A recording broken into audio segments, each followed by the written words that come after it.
BBT শিক্ষার্থীরা March for Gaza সম্মেলনে সংহতি জানাচ্ছি। আমরা বিবিটির সকল শিক্ষার্থীদের আহ্বান করছি, আগামীকাল সকাল 11টায় আমরা বিবিটির মেইন গেটে অবস্থান করব এবং এখান থেকে মার্চ ফর গাজা সম্মেলনে আমরা অগ্রসর হব ইনশাআল্লাহ। আসসালামু আলাইকুম। গাজার শিশুরা আজ ঘুমায় না বোমার শব্দে, আর কত মৃত্যু দেখলে আমরা জেগে উঠব।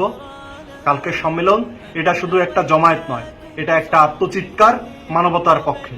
I stand against the genocide committed by Israel, fully supporting our Palestinian brothers and sisters. I support the March for Gaza movement and invite others to join for the sake of humanity. গাজার প্রতি দায়িত্ব শুধু মানবতার নয়, এটি ইমানেরও দায়িত্ব। এক মুসলমানের কান্না আরেকজন মুসলমান শুনে না, তা কিভাবে হয়?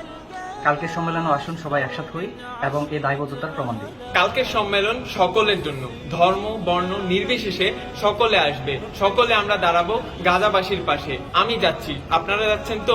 গাজা জ্বলছে, শিশু কাঁদছে, মা হারাচ্ছে সন্তান, আর আপনি চুপ থাকছেন। দেখা হচ্ছে কালকের সম্মেলনে ইনশাআল্লাহ। আমরা ততদিন পর্যন্ত জেনোসাইডের বিরুদ্ধে লড়ে যাব যতদিন পর্যন্ত না ফিলিস্তিন স্বাধীন হয় ইনশাআল্লাহ।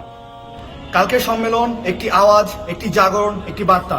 Palestine, you are not alone. Enough of genocide being called war. Enough of silence.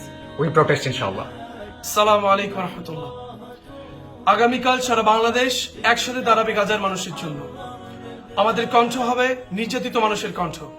We'd like to say to our Palestinian brothers and sisters that you're not alone.